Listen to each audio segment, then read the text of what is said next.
This channel is supported by TrueFire. TrueFire is an online library of lessons from some of my favourite players. There's thousands of lessons on there. You can use the promo code JNC40 to get 40% off of any of their courses.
It's been a little over a year since the Line 6 Catalyst was brought out. Now, when I originally got to demo this, Yamaha in the UK offered to, not have me buy one, but I chose to buy one from them because I thought, well, I'll have a little bit more invested in it as a project if I've actually spent some money on the thing.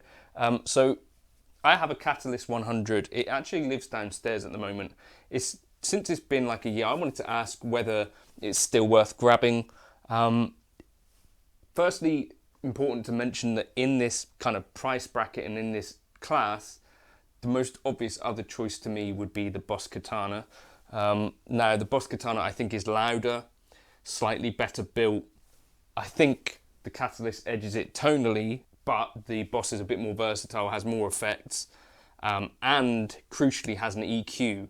So if you're, EQ minded, you can actually get some really great tones out of the Boss Katana anyway, and tweak things in a way that you can't quite do with the Catalyst, to be honest. When the Catalyst first came out, I was quite excited about this as an idea of being an amp that is essentially running more or less Helix models within it. They're sort of tweaked Helix models. I was expecting there to be maybe some support going forward. It seems like there hasn't been any update on this from Line 6. Now, obviously, it's quite a cheap amp as things go, not their flagship product. So I guess it was a bit silly to maybe think that. But I still think for me, the ideal situation would be something like this that you could load in any of the Line 6 Helix models, because I think essentially it must be able to do that sort of thing. I think that would really open it up to the entire kind of Helix user base. No reason, I guess, why that couldn't in theory be possible. Not that I know anything about anything, but for me that would be really amazing if you could go, right, well, my main kind of presets are built from the Badonk, or they're built from, name it, you name whatever preset you'd like to use, or maybe you use only clean amps like Voxes and Fenders and stuff. Why couldn't you load in the amp models that you want within the Line 6 Catalyst? I think that would be a cool idea. Whether that's at all possible, or whether that would be something that Line 6 might do with a future product, I guess is kind of by the by. So as it is, my favorite models on there, or favorite channels on there, are definitely the clean, which I think is one of my favorite things about this amp. The clean, I think, is just super lovely to play. That's what I was using in the front there, front of the video for the intro. And I just think it's got a lovely...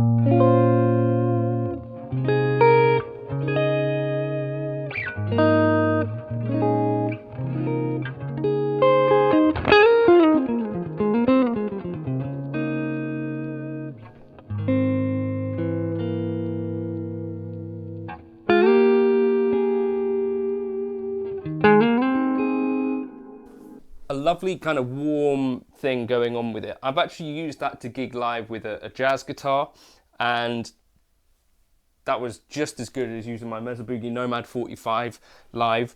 I think that easily competes with a lot of clean channels, blows for me a lot of average clean channels that you get on some amps out of the water. So really happy with that clean.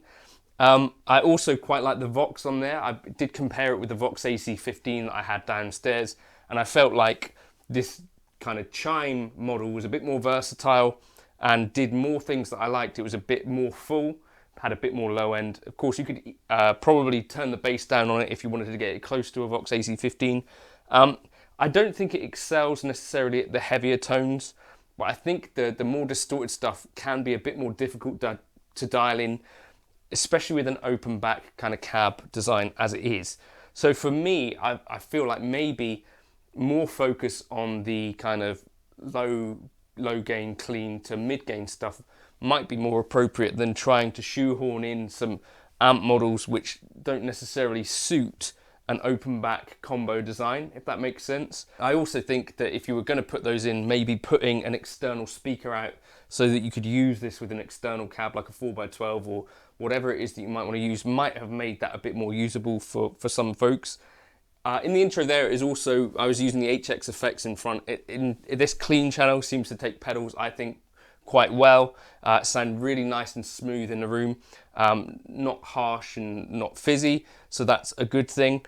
I don't make much use of the onboard effects. I think all I would be using them for might be a splash of reverb and occasional delay. So for me, more or less, I'm treating this like a traditional amplifier.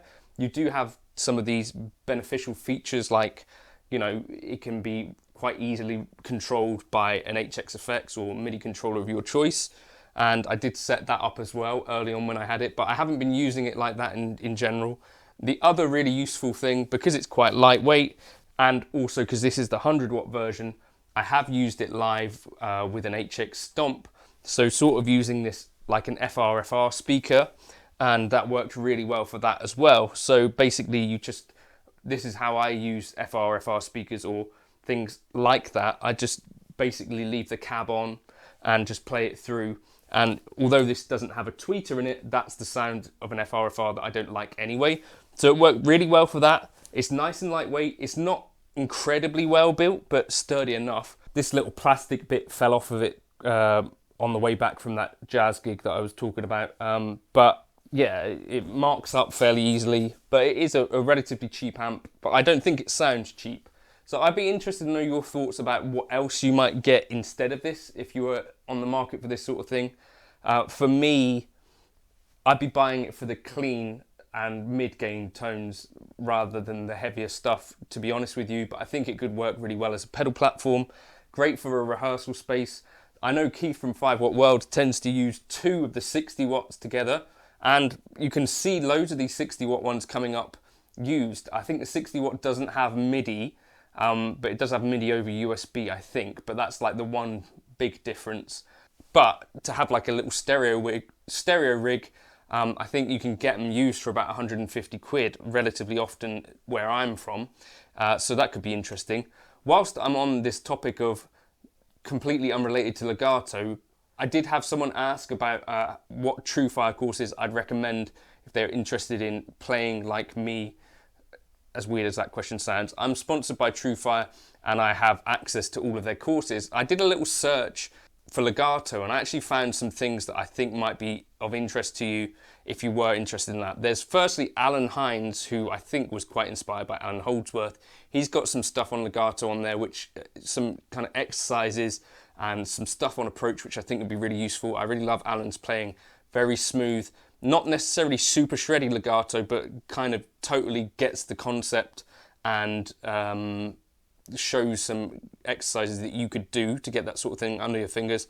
And there's also a guy called David Martone on there who has some more kind of interesting concepts around creating structures that work in legato, so around arpeggios and stuff like that. I found those two things really stood out to me as being good on there. So if you're interested in legato, if you're interested in the courses on TrueFire that I think might get you some useful stuff, if you're interested in the same sort of stuff I am, those would be two courses that I'd look at. You can use the code JNC40 to get 40% off of that, or there's the all access pass. If you use the link below, then they know that you've got that through me. But that's just some TrueFire stuff that I think people were asking about, so I thought I'd just insert that there.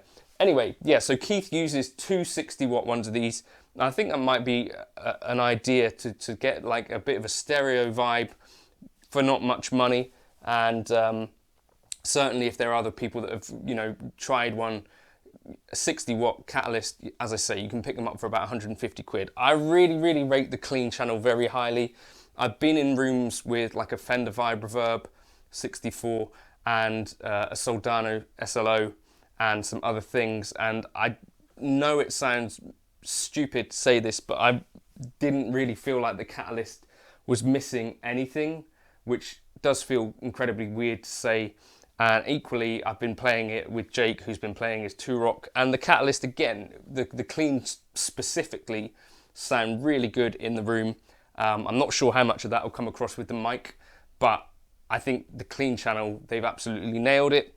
And so for that reason, I think for the money, this might be definitely worth a look. I'd be interested in trying some of the Fender Tone Master stuff, which I know people really like as well. Quite a lot more expensive than the Catalyst, but some of the similar sorts of features, not as versatile, but I may try and see if I can track one of those down to do a review at some point. So let me know your thoughts. Did you try a Catalyst? Did you love it? Did you hate it? Did it work for you? Feel free to share your thoughts in the comments. I'm not sponsored by Line 6, and so I'm happy for you to share your experience. Did it break for you? That'd be important to share. All of that sort of stuff. Do you like the clean channel? Do you find any of the other channels useful? I think the crunch channel is pretty cool as well, but feel free to share your opinions. Thanks for stopping by. And yeah, I mostly got rid of quite a lot of my amps. I got rid of the AC15 after getting this. And in general, I found that a lot of the amps that I had, I kind of wasn't using. The Catalyst I still use, so I kept it around. And, it's cheap, cheerful, gets the job done. I've gigged it live, it works. And it works really well with the HX Stomp Live as well. So pretty good after a year. I just wish they would potentially have supported it a bit better. It seems like it might have been, that's exactly what it's always going to be. So if you're expecting future updates, don't buy it for that. Just buy it for what it is right now if you're digging that.